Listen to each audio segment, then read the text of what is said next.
liyuwaffiyahum ujurahum wa yazidahum min fadlih innahu ghafurun syakur.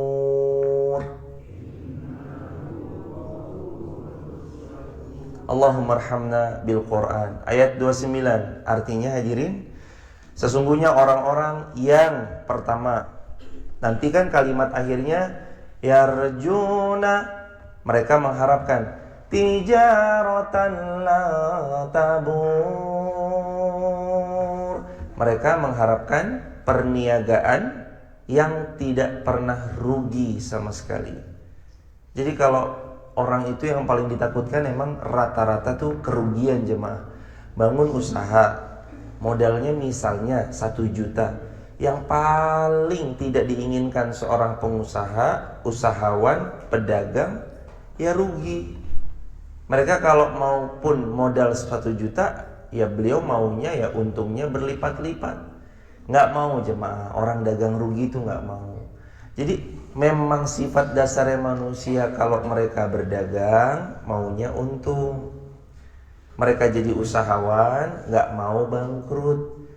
Bukan cuma untung, tapi kalau bisa berlipat ganda keuntungannya. Bukan cuma berlipat ganda, tapi kalau bisa usahanya awet, tahan lama.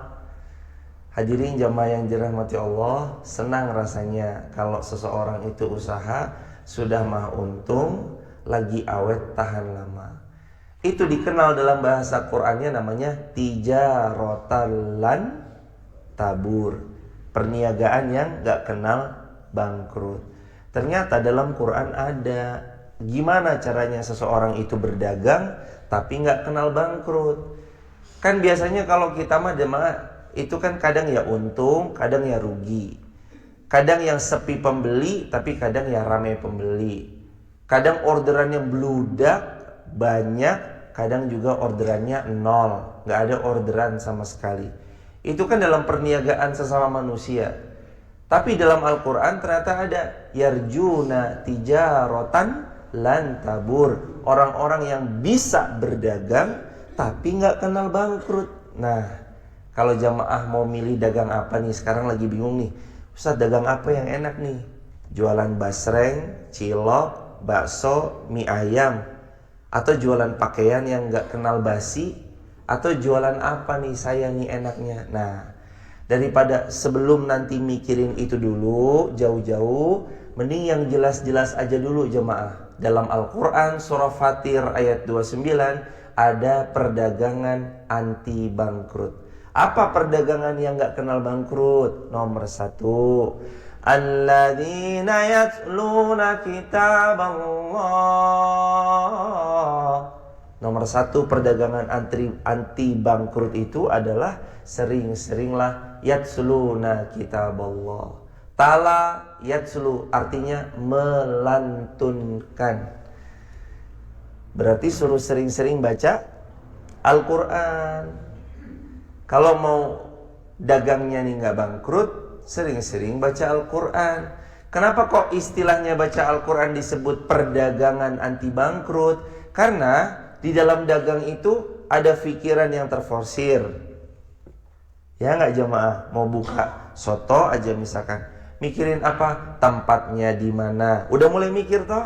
Nyari tempat. Siapa karyawannya? Siapa yang nyiapin bumbu-bumbunya? Siapa pencuci piringnya? Siapa pelayannya? Gimana harganya? Kualitas rasanya supaya terjaga kalau buka cabang yang kedua gimana? Itu kan banyak pikiran yang bercabang jemaah. Untuk buka satu cabang aja mungkin itu butuh modal, ya plus tenaga yang dihabiskan. Lah sebelum tenagamu tuh habis untuk kesana, mending yatsluna kitaballah. Baca dulu Al-Quran, buka lagi Al-Quran. Gak cuma sekedar Ramadan saja, tapi kita baca Quran dari sekarang. Jamaah yang dirahmati Allah, kita kan kalau mau jujur-jujuran termasuk yang berbicara, lebih sering buka WhatsApp atau buka Quran? WhatsApp. Pelan-pelan lah jamaah. Ya nggak salah juga buka WhatsApp kalau memang ada maslahat manfaat. Tapi kan kita sudah tahu yang ngasih syafaat WhatsApp atau Quran. Innahu ya'ti yawmal qiyamah syafi'an li ashabi. Sabda Rasulullah riwayat Muslim, siapa-siapa yang rutin baca Al-Quran, Al-Quran datang padanya syafi'an, memberi pertolongan terbaik li ashabi, bagi siapa-siapa yang membacanya. Membuka toko, habis pikiran, habis tenaga, habis harta. Membaca Al-Quran, ada pikiran, ada tenaga, ada harta. Sama sebenarnya. Loh, harta dari mana? Kan beli Quran juga pakai harta. Kan ngambil Quran dari lemari kita juga pakai tenaga. Kan memfokuskan membacanya pakai pikiran. Makanya hadirin, kalau mau yang anti bangkrut, baca Al-Quran. Apalagi sabda Nabi Muhammad, yang pertama Quran jadi syafaat, yang kedua siapa yang membacanya, setiap huruf, satu huruf aja yang dibaca itu akan diganjar asyra hasanat, 10 kali lipat dengan kebaikan yang berlipat. Hadirin, kalau jamaah baca, Rasulullah pernah bersabda, alif lam mim, la aqulu alif lam mim harfun, sabda Nabi. Aku, Rasulullah bersabda, gak pernah mengatakan alif lam mim itu satu huruf, tetapi alifun harfun, walamun harfun, wamimun harfun. Tapi alif satu huruf, lam satu huruf, mim satu huruf. Baca alif lam mim 3 huruf kali 10 kali lipat. Berapa kali lipat berarti? Berapa hasilnya berarti hadirin? 30 kebaikan dalam satu bacaan alif lam mim. Belum kalau jamaah baca bismillahirrahmanirrahim. Belum kalau jamaah baca yang lain. Ini hebatnya Al-Quran. Bedanya Quran sama hadis. Quran kalau dibaca ada pahalanya, hadis tidak. Bedanya Quran sama hadis, Quran mukjizat, ya hadis tidak mukjizat. Kan dua-duanya warisan, iya, tapi Quran mukjizat. Bedanya Quran sama hadis, Quran luar biasa jadi syafaat, hadis tidak menjadi syafaat, tapi kita tahu beragam syafaat itu datangnya dari hadis sabda baginda Rasulullah Muhammad SAW. Nih jamaah, perdagangan yang gak mau bangkrut. Ayo lo jamaah, ini ada tawaran dari Allah. Gak mau bangkrut toh kita. Caranya yang pertama, rutin membaca Al-Quran. Yang kedua, wa aqamus shalah, dan dirikan salat. Apa makna mendirikan salat? Bukan cuma bangunan fisik, tapi juga ternyata memakmurkan tempat salatnya, meramaikan dengan kajian ilmunya, menjadikan diri kita yang senantiasa tergantung hatinya di masjid. Jamaah tahu nggak, dalam satu kitab Rasulullah SAW itu beliau punya masjid. Pindah beliau ke Madinah, yang paling pertama dibangun belum Masjid Nabawi, tapi Masjid Quba, yang insya Allah pelan-pelan mudah-mudahan kita yang belum ke sana mudah-mudahan disegerakan untuk ke sana. Yang pernah ke sana dimudahkan datang lagi dan lagi insya Allah. Rasulullah yang pertama dibangun masjid. Rasulullah nggak membangun dulu pusat perbelanjaan, dalam hal ini mall, dalam hal ini pasar. Rasulullah juga belum bangun dulu dalam hal ini ruang olahraga, gor, lapangan terbuka, belum. Tapi ternyata yang mula-mula Nabi bangun saat Nabi berhijrah, Masjid Quba. Setelah jalan operasional, oke, bisa ditinggal, Nabi bangun lagi Masjid Nabawi atas perintah Allah. Dibangun sampai hari ini 2 masjid itu jadi masjid ikonik di Madinah. Wa aqamus shalah, ternyata perdagangan yang gak kenal rugi itu aqamus shalah, mendirikan sholat, yang diawali dari mendirikan bangunan fisiknya, mendirikan non fisiknya. Berarti non fisik itu apa? Siapin jamaahnya.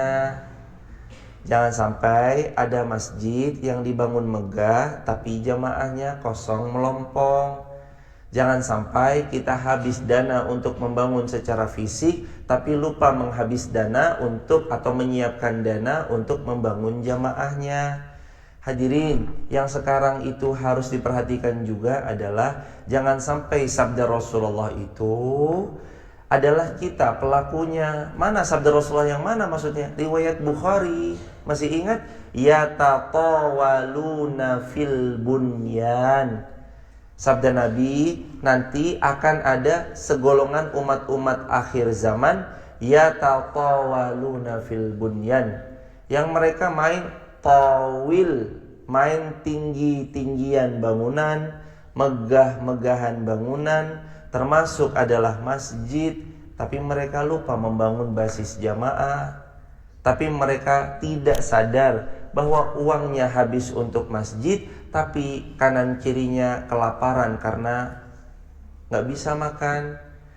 Mereka luar biasa megahnya, tapi kanan kirinya kasihan gak mampu bayar sekolah. Hadirin, ini kan jadi pengingat. Wa aqamus shalah.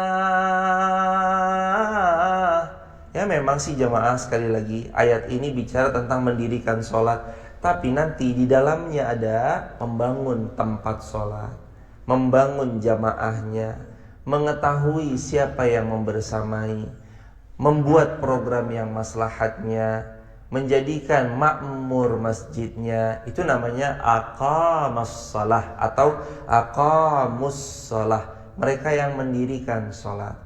Ini gak akan pernah kenal rugi kalau jamaah pegang. Karena siapa-siapa yang membangun masjid, Allah Subhanahu wa taala berfirman, "Banallahu baitan fil jannah." Kalau kamu membangun masjid, Allah bangunkan untukmu istana di surganya Allah Subhanahu wa taala.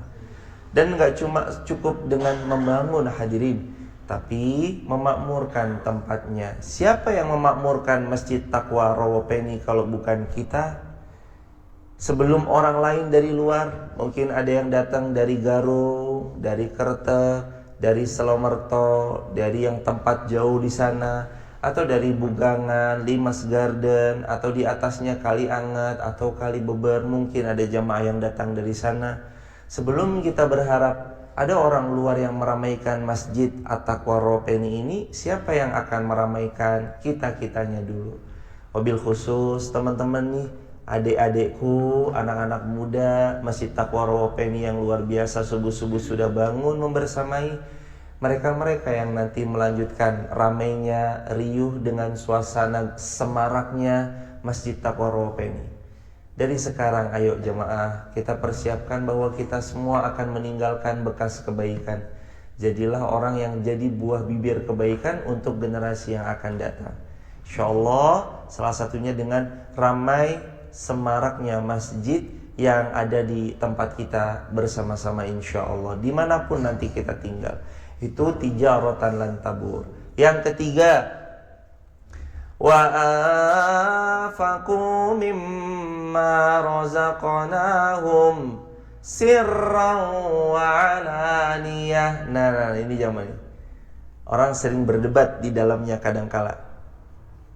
Apa kata Allah? Apa firman Allah dalam ayat ini? Firman Allah dalam ayat ini, salah satu tijaratan lan tabur, kalau kalian mau bisnis yang gak kenal rugi, berinfaklah di jalan Allah. Ada dua Allah firmankan, sirran, secara sembunyi-sembunyi, wa alaniyah, atau secara terang-terangan, diumumkan.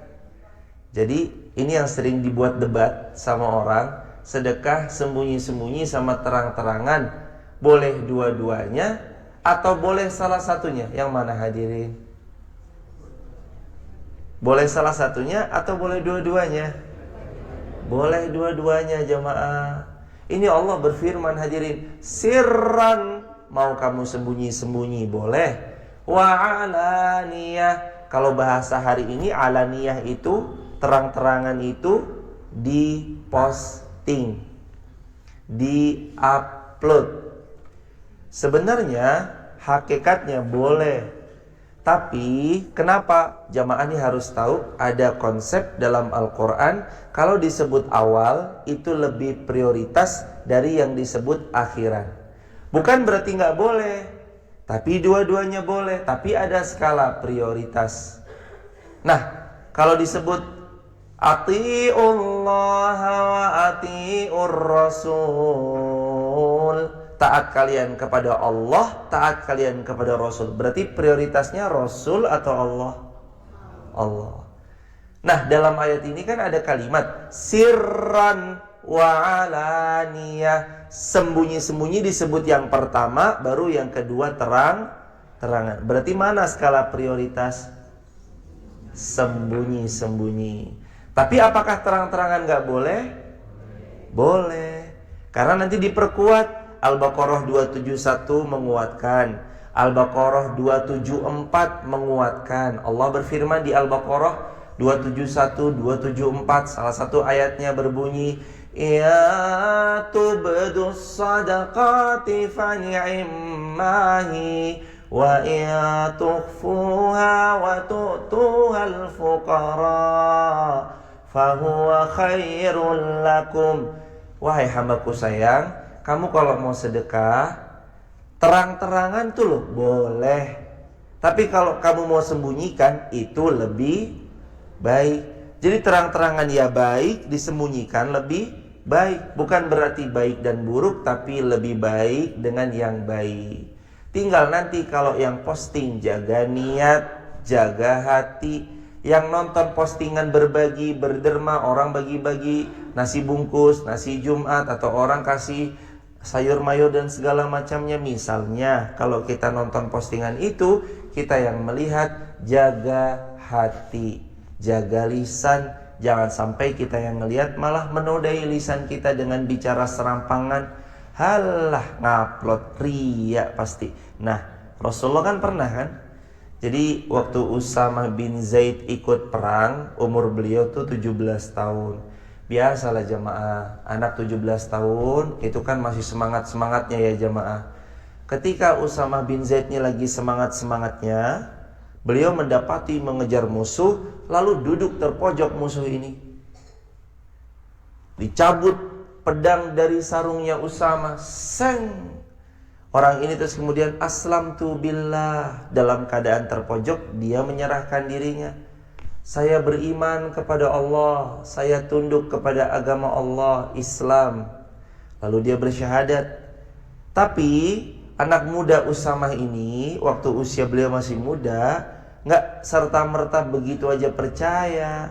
Ah, kamu bohong, kamu karena terpojok baru syahadat. Akhirnya pedang yang sudah diangkat benar-benar dihunus ke lehernya, pisahlah kepala sama badan. Sahabat ngeliat, loh Usamah, dia kan walau terpojok udah syahadat. Kalau syahadat kan gak boleh dibunuh, kenapa kamu membunuh dia? Akhirnya lapor ke baginda Rasulullah SAW. Ya Rasulullah, itu kejadian begini, ada orang musuh Islam terpojok lalu dia syahadat, tapi Usamah tetap membunuhnya ya Rasulullah. Mana Usamah? Rasulullah panggil Usamah. Usamah datang jamaah.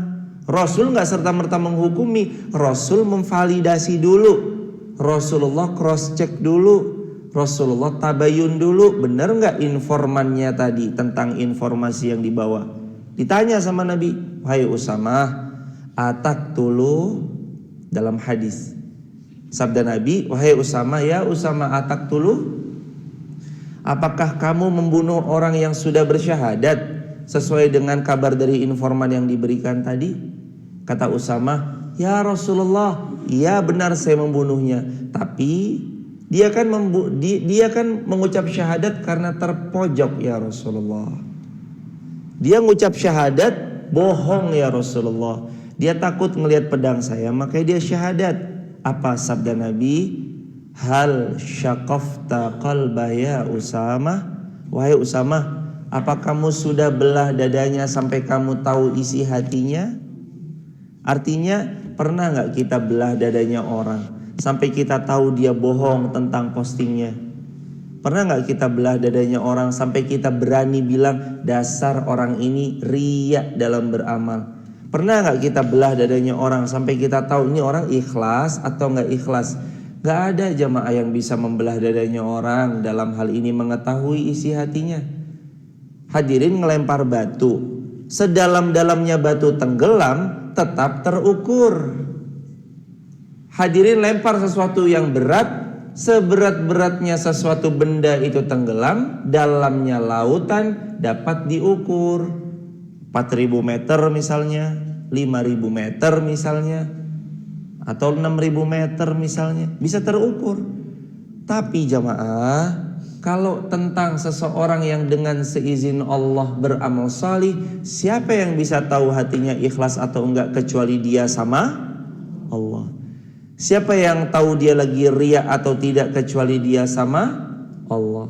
Nah ini makanya penting jamaah. Boleh kok terang-terangan, boleh sembunyi-sembunyi juga. Tapi nanti kalau jadi skala prioritas, sirran nomor 1. Baru yang kedua wa'alaniyah. Jadi yang pertama, sedekah itu sembunyi-sembunyi dulu atau terang-terangan?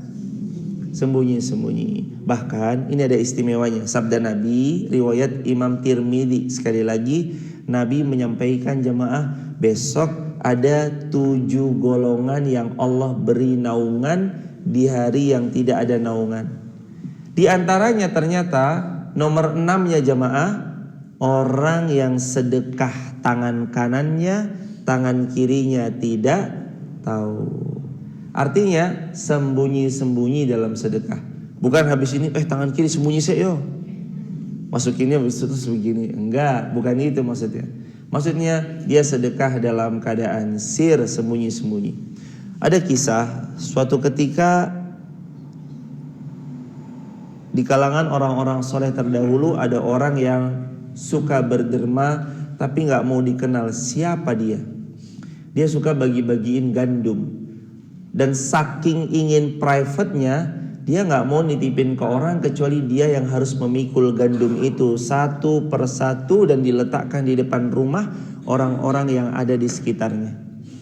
Jadi orang ini saking gak mau ketahuan siapa dia tuh gak mau nitipin orang, mas tolong ya kirimin ke sana, mas tolong ya antar ke sana. Enggak, saking gak mau ketahuan siapa yang sedekah gandum, maka beliau gotong sendiri jemaah. Gandum ini digendong malam-malam jam 12, jam 1, jam setengah 2, saat orang masih tertidur lelap. Ditaruh di depan rumah, dikasih tulisan, ini hadiah untukmu sekeluarga. Di bawahnya lagi, taruh depan rumah, kasih hadiah, ini untukmu sekeluarga. Ya kalau zaman sekarang kasih beras lah jamaah 25 kilo, sekarung gitu jamaah. Dibawa sendiri, lalu ditaruh, dikasih tulisan, ini hadiah dari kami hamba Allah untukmu sekeluarga. Terus begitu jemaah, hampir keesokan paginya orang-orang merasa senang dan bahagia karena dapat hadiah dari sang misterius hamba Allah. Ternyata terus rutin berkelangsungan berbulan-bulan, bertahun-tahun, dan orang masih gak ada yang tahu. Bahkan keluarganya pun gak ada yang tahu karena dia mengkondisikan keluarganya sudah tidur, baru dia akan keluar. Dan dia punya satu markas rahasia yang isinya gandum-gandum yang dia kumpulkan untuk dibagi-bagikan. Hingga suatu ketika tersiar kabar bahwa beliau meninggal dunia. Inna lillahi wa inna ilaihi raji'un. Seluruh kaum muslimin berkumpul. Yang laki-laki berusaha untuk menghormati beliau dengan cara memandikan jenazah beliau. Apa yang terjadi ketika dimandikan jenazah beliau? Ternyata hadirin, terlihat ada dekok di sebelah kanan pundak beliau. Orang-orang curiga, kenapa ini dekok yang kanan, yang kiri kok enggak? Tapi lalu kemudian orang ini enggak kepikiran bahwa beliaulah yang telah membagikan gandum selama ini. Beliau pikirannya, dekok ini paling karena pekerja keras. Namun 1 bulan yang biasa dapat gandum, warga mulai merasa ada yang kehilangan. Apa? Biasanya kita setiap tanggal sekian nih dapat gandum. Lah kok kita gak dapat gandum sekarang?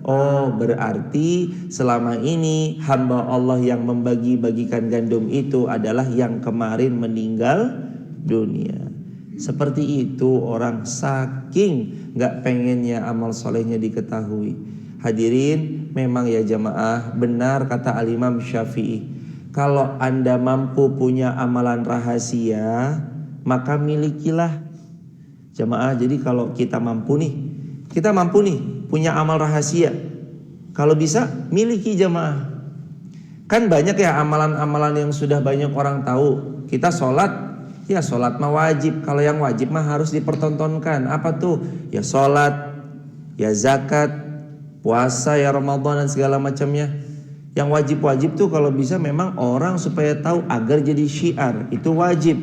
Tapi yang sunnah-sunnah memang lebih dianjurkan. Iya, mau dihidupkan monggo, atau mau posting ya monggo, mau disembunyikan juga silahkan. Tapi dalam bab ini hadirin, Imam Syafi'i menyampaikan kalau bisa tiap-tiap hamba harus punya amal rahasia yang dia sama Allah saja yang tahu. Kalau bisa kita punya amal rahasia yang kita sama Allah aja yang tahu. Hadirin, amal rahasianya apa? Silahkan, itu cuma hadirin sama Allah aja yang tahu. Harus punya, kata Imam Syafi'i. Nah, itulah kata Imam Syafi'i, orang kalau dia mau benar-benar dapat kebaikan. Hadirin, berikutnya yang terakhir, yarjuna tijaratan la tabur. Mereka inilah orang-orang yang pasti dapat perniagaan anti bangkrut. Jadi ada 3. Siapa yang dapat perniagaan anti bangkrut? Ada 3 pihak yang dapat perdagangan anti rugi, anti bangkrut. Yang pertama adalah dia yang rutin membaca Al-Quran, yatsluna kitab Allah. Yang kedua adalah dia yang mendirikan sholat, yang membangun masjidnya secara fisik, membangun non fisiknya, membuat program-programnya. Dan jamaah, satu di antara banyak tempat yang Allah lebih condong banyak memberkahi tempat tersebut. Terbukti abad demi abad berlalu, Majapahit ada masjidnya. Majapahit telah tiada, masjidnya tetap ada. Di zaman-zaman Majapahit kan juga sudah ada masjid tuh jamaah. Lalu tentang di daerah-daerah Jawa, kerajaan Mataramnya sudah tiada, tapi masjidnya tetap ada. Lalu di kerajaan-kerajaan yang lain, kerajaannya sudah nggak ada, tapi masjidnya tetap berdiri kokoh. Itu kan bukti jemaah bahwa aqamus shalah, siapa-siapa yang membangun tempat sholatnya, memakmurkan tempat sholatnya, itu termasuk di antara Allah yang akan menjaga tempat sholat tersebut. Karena sejatinya masjid ini rumahnya Allah. Begitu hadirin. Terus yang ketiga, siapa yang dapat perniagaan anti bangkrut? Anfaqu mimma razaqnahum. Dia berinfak dari rezeki yang Allah karuniakan kepada dia. Sirran wa alaniyah. Sirran, baik secara sembunyi-sembunyi ataupun terang-terangan. Hadirin, coba ya jamaah, latih diri kita. Ini kalau bisa setiap subuh berinfaklah. Kalau jamaah ngerasa ribet, transfer lewat QRIS. Atau kalau jamaah mungkin bisa datang ke masjid, ya silahkan saja jamaah. 1.000, 2.000. Boleh gak? Kalau saya punya kenceleng di rumah, setiap subuh saya masukin ke kenceleng itu, nanti tiap Jumat sepekan baru saya kumpulkan, baru saya bagikan. Jawabannya boleh, tapi ada tapinya nih jamaah. Kalau punya kenceleng di rumah, masukin tiap subuh ke kenceleng itu, gak cepet-cepet dikasih kepada yang dimaksudkan. Takut-takut saat nanti kita kekurangan, yang diniatkan awalnya untuk sedekah, akhirnya diambil untuk kebutuhan. Nanti diambil untuk aduh saya lagi butuh ya, wes pakai uang sedekah yang kemarin diniatin sedekah wes. Ada 100 ya, ambil aja ini dulu, nggak apa-apa. Nah, nanti kena ke hadis Nabi kalau diambil lagi. Apa sabda Nabi SAW? Siapa yang mengambil kembali pemberian Siapa yang mengambil kembali sesuatu yang diniatkan untuk disodakohkan, sabda Rasulullah, kalbun ya'idu qai'ihi, maka perumpamaan dia yang mengambil kembali sedekah-sedekahnya seperti anjing yang menjilat kembali muntahnya. Wal iyadzubillah. Ya masa kita manusia mau disamain sama kalbun jemaah? Beda ya jemaah, kalbun sama kolbun. Kolbun artinya hati, kalbun artinya DOG. Kalau jamaah mau bilang, halo sayangku, kamu selalu ada dalam kalbuku. Kalbuku atau kolbuku? Kolbuku. Masa kita selalu ada dalam kalbuku kan ya? Bagus jemaah. Hadirin jamaah yang dirahmati Allah, 3. Kalau ini dipegang, dilakukan, yarjuna tijaratan la tabur. Allah berjanji, siapa yang mengamalkan 3, Allah berikan untuknya tijaratan lan tabur, perdagangan yang gak kenal bangkrut, perdagangan yang gak kenal rugi. Maka sebelum nanti jamaah mikirin mau buka soto atau mau buka apa, mau buka jasa, mau buka food and beverage, mau buka gerabah, mau buka pakaian, mau buka jual beli apa misalkan, merchandise atau apa, silakan. Sebelum jamaah pikirkan, yang itu tentu saja berpotensi ruginya. Betul atau tidak kalau jualan soto ada potensi rugi atau enggak? Ada. Tapi itu rame. Ya kan gak semua tukang soto rame, betul? Ada yang gak rame. Itu pakaian pasti rame. Kan gak semua orang jualan pakaian rame. Di antara 100 usahawan yang membuka usaha pada tahun-tahun pertama, yang bisa bertahan hanya 20-nya. Tahun kedua yang bisa bertahan dari 100 hanya 4 menurut beberapa survei. Berarti yang bangkrut dalam waktu 2 tahun berapa? 96. Ingat gak? Di Rawopeni aja udah berapa banyak orang dagang gonta-ganti. Ada yang pernah mungkin jualan donat lalu tutup. Awalnya ramai luar biasa. Yang sebelahnya lagi ada ini lalu tutup. Sebelahnya lagi ada ini lalu tutup, diganti. Tapi ada juga yang tetap. Ada juga yang lama. Alhamdulillah rezekinya. Itu jamaah perdagangan dunia, kadang untung kadang rugi. Lebih banyak untungnya apa lebih banyak ruginya? Ya tergantung. Kadang-kadang kalau pas lagi rugi ya banyak tekornya. Kalau pas lagi untung ya alhamdulillah. Tapi jamaah nanti kalau gak mau sibuk dulu mikirin yang dagang ada ruginya, jamaah mikir aja dulu dagang tanpa bangkrut. Gimana? 3 Al-Fatir, mohon maaf, Quran surah Fatir ayat 29. Mulai dipegang dari sekarang Al-Quran, mulai pegang dari sekarang sholat, mulai dari sekarang sedekah, wabil khusus sedekah di waktu subuh. Kalau 3-3-nya ini pernah kita lakukan, apalagi sampai dikontinyukan, apalagi sampai dikonsistenkan, insya Allah pelan-pelan kita dapat janjinya Allah, tijaratan lan tabur. Cukup gak dapat perniagaan tanpa rugi? Belum cukup. Ternyata untuk pihak 3 tadi dapat tambahan dari Allah ayat 30, liyuwaffiyahum ujurahum. Yang kedua, kan yang pertama itu dagang tanpa bangkrut. Yang kedua, Allah kasih sama mereka pahala sempurna. Cukup pahala sempurna? Belum. Wa yazidahum min fadli. Yang ketiga, siapa yang mengamalkan 3 tadi, Allah berikan karunia yang berlimpah kepada hamba tersebut. Cukup gak? Yang terakhir, innahu ghafurun syakur.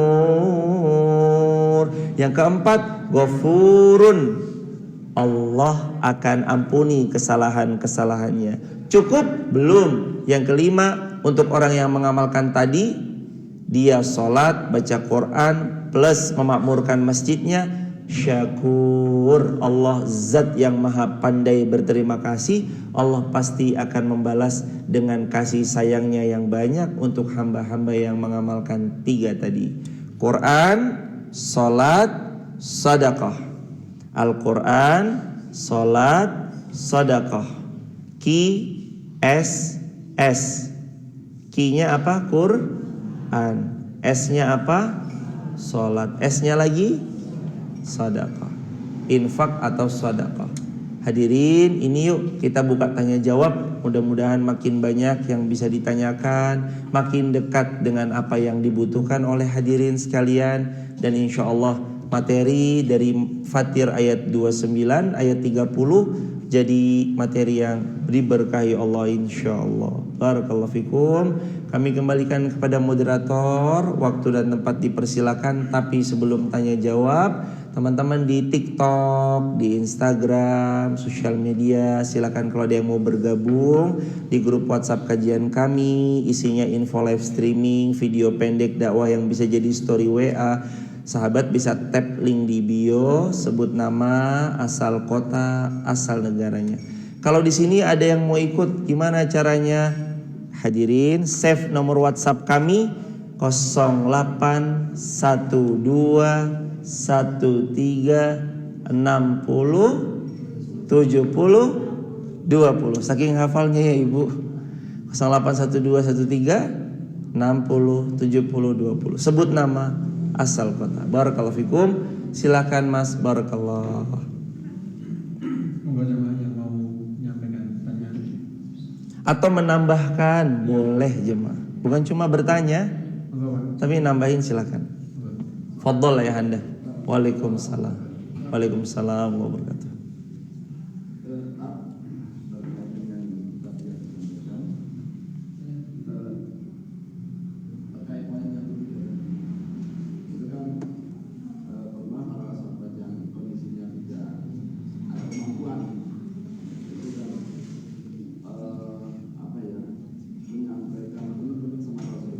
Betul. Ya Rasul, beliau bisa sholat, bisa sedekah, kami nggak bisa. Nah, terkait dengan sedekah tadi, itu apakah termasuk non fisikalnya tidak materi gitu? Iya, Ayahanda.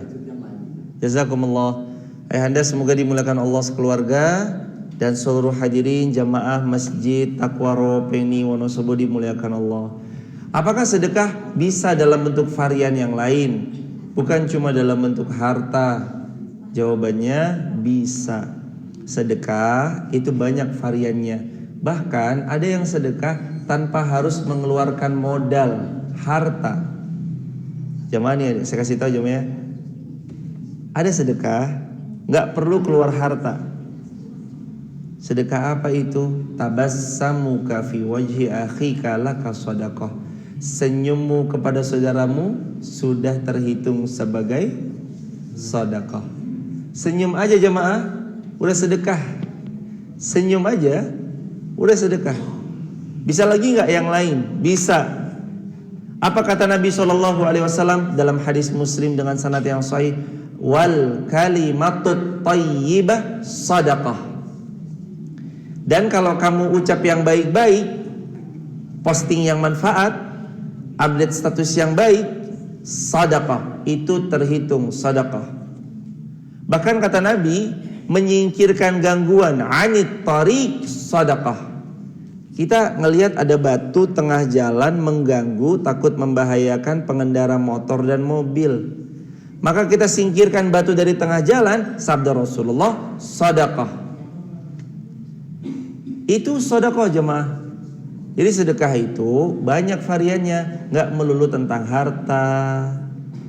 Karena kalau tentang harta, nggak semuanya mampu dan bisa. Karena Allah kadang melapangkan, karena Allah kadang menyempitkan. Ingat selalu hadirin, karena sedekah variannya banyak, maka silakan dipilih mana yang kiranya kita kuat untuk bersedekah di bab itu. Yang harta silahkan, sedekah ilmu silahkan, sedekah senyum silahkan, sedekah waktu silahkan, sedekah ide silahkan, sedekah skill yang dia sanggupi silahkan, termasuk sedekah menyingkirkan gangguan dari jalan juga silahkan. Jadi kalau sedekah variannya sangatlah banyak, dipilih aja mana yang nyaman. Begitu hadirin ayahanda, barakallahu fikum. Oh, soal akhir, ada pertanyaan lain silakan hadirin. Monggo yang lain. Ada ibu soal? Wah, masya Allah, tidak bertanya saking fahamnya, masya Allah. Bapak yang lain ada. Ahlan ayahanda, fadhal. Waalaikumsalam warahmatullahi wabarakatuh. Masya Allah. Ahlan, dari mana ayahanda? Sragen. Ini lagi mudik atau? Enggak, saya itu 6 keluarga. Iya ayahanda. Adik saya di Banjarnegara. Iya ayahanda. Saya cuma silaturahmi Alhamdulillah, barokah. keluarga 6 itu tinggal 2. Saya Ya Allah, masya Allah. Saya sebenarnya juga apa yang diutarakan Ustaz tadi, surat Al-Fatih ayat 29. 30 ya. Alhamdulillah, betul-betul itu 100%, atau bisa dikatakan 1000% itu sudah saya jalankan. Nah, alhamdulillah juga hasilnya memang waktu saya pandemi itu sebahagia-bahagianya kurang itu saya kira ya bagi saya ya penilaian saya itu tidak ada yang lain kecuali saya sebahagia-bahagia. Pertama, saya kena pandemi dengan istri, saya bisa nikah sendiri dari Sragen, saya langsung ke Jogja ke CIH, langsung saya opnam sampai 2 minggu. Nah, setelah itu alhamdulillah sehat, terus saya kerjakan Apa yang ada di Fatir ayat 29. itu saya kira ya bapak-bapak juga untuk masjid At-Taqwa. salah. Oh iya. Iya. Nah, itu alhamdulillah saya 5 waktu, dan apa yang diterangkan pertama itu tadi membaca Quran, Naam. mendirikan sholat yang selama beberapa bulan, beberapa itu jamaah, terus yang ketiga itu sedekah. Betul. Dan itu alhamdulillah saya pas pandemi itu pertama bisa sampai sekarang sehat. Yang kedua bisa memberikan pinjaman sebanyak sekitar 8 miliaran. Waktu itu kan saya permobilan mobil otomotif. Iya ayahanda. Nah, sekarang saya alih profesi ke properti. Barokah selalu anda. Pas pandemi itu alhamdulillah semuanya pinjaman itu bisa kita kembalikan. Barokah. Semoga Allah memudahkan. Jadi monggo apa pengalaman saya, apa yang diutarakan Ustaz tadi bisa dikatakan 1000% itu benar. Itu karena Al-Quran. Jazakumullah. Terima kasih. Barakallah. Saya Muhammad Zainuri, Pak. Barakallah Pak Zainuri. Semoga Allah memuliakan Bapak sekeluarga. Saya 6, tinggal 2 saya dengan adik saya yang bekerja. Saya istri, bersama istri itu nginap di saya daripada saya ngakok, saya di hotel Gapam. Oh ya, masya Allah. Barakallah. Fi amanillah ayahanda. Salam ta'zim keluarga. Semoga Allah memuliakan dunia akhirat. Jamaah yang dirahmati Allah, terima kasih ayahanda atas tambahannya, atas semakin memantapkannya. Ayo bareng-bareng jamaah. Kadang kita mah udah punya Al-Quran, cuma kita mah gak ngamalin jamaah. Kenapa kita nggak ngelihat keajaiban dalam hidup? Kadangkala karena kita agak ragu-ragu sama Al-Quran. Padahal mah kita udah dibuka awalannya. Al-Quran itu alif lam mim dzalikal kitabu la raiba fi hudal lil muttaqin. Kan hafal. Al-Quran itu kitab la raiba fi, nggak ada keraguan di dalamnya. Hudal lil muttaqin. Dia mah petunjuk orang-orang beriman. Jadi petunjuk Allah yang barusan kita pelajari bersama, Fatir 29, ya baca Quran, ya sholat, ya sodakoh atau berinfak di jalan Allah. Ini kalau memang kita lakukan, pelan-pelan Allah tunjukkan keajaiban. Insya Allah ya jamaah, keajaiban masing-masing kita, keajaiban masing-masing kita nanti beda-beda. Ada yang selama ini puluhan tahun belum punya keturunan, Allah mudahkan punya keturunan. Ada yang ibu bapak lagi angen-angen, ya Allah calon mantu ya Allah yang soleh, yang hafal Quran, kalau bisa yang ganteng, plus kaya raya. Ibu bapak yang lagi angen-angen calon mantu, bahagianya kan, namanya orang lagi ngarep-ngarep kan bahagia datang calon mantu yang melamar putri kita. Ibu bapak yang angan-angan sembuh, bahagianya ya sembuh. Ibu bapak yang angan-angan apalagi ingin terbebas dari apa yang menjadi ganjalan dan tanggungan, angan-angan itu sembuhnya ya kalau terwujud. Maka ayo bantu yuk mewujudkan itu dengan ikhtiar 3 tadi. Tapi sekali lagi ada tapinya jemaah. Ini kan semua sifatnya dunia nih. Ya duit, ya ada apalagi menantu, ya cucu, ya orang yang nikah lama belum punya anak pengennya punya anak. Ini kan semua sifatnya dunia. Ini ada tapinya ya jamaah, nih harus dipegang. Tapi sholatlah kita, bacalah kita Al-Quran dan infaklah, jangan cuma untuk dapat dunia. Tapi mintalah supaya Allah pantaskan kita jadi penghuni surga Firdaus. Karena nanti dunia mah bonus. Dunia apa jemaah? Bonus. Yang paling tingginya karena Rasulullah bersabda, "Idza sa'altumullaha fas'aluhul firdaus." Sabda Rasulullah, "Wahai umatku, kalian ini nanti kalau minta, nomor 1 tuh minta surga Firdaus dulu ya. Baru berikutnya tuh baru silakan minta dunia, boleh nggak salah. Tapi tetap fokus utamanya kita mengejar ridhonya Allah, agar Allah meridhoi kita, memantaskan kita menjadi penghuni surga Firdaus. 3 amalan ini KSS. Q-nya apa? Quran. S-nya apa? Salat. S-nya lagi apa?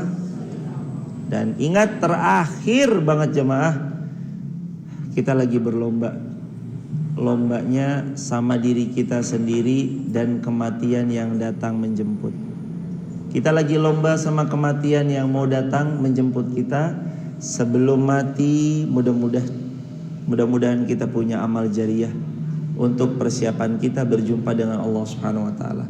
Amin ya rabbal alamin. Subhanakallahumma wa bihamdika asyhadu an la ilaha illa anta nastaghfiruka wa natubu ilaih. Salam untuk keluarga di rumah jamaah, semoga sehat, lancar, barokah, berangkat haji, berangkat umroh, bintang 5, hotelnya depan pelataran Masjidil Haram. Mudah-mudahan jamaah selalu sehat, selalu kuat untuk beramal salih, sakinah mawaddah warahmah, anak cucu salih salihah, istiqomah sampai besok semua kita wafat husnul khatimah. Barakallahu fikum. Assalamualaikum warahmatullahi wabarakatuh. Terima kasih sampaikan kepada Ustaz Haji Irfan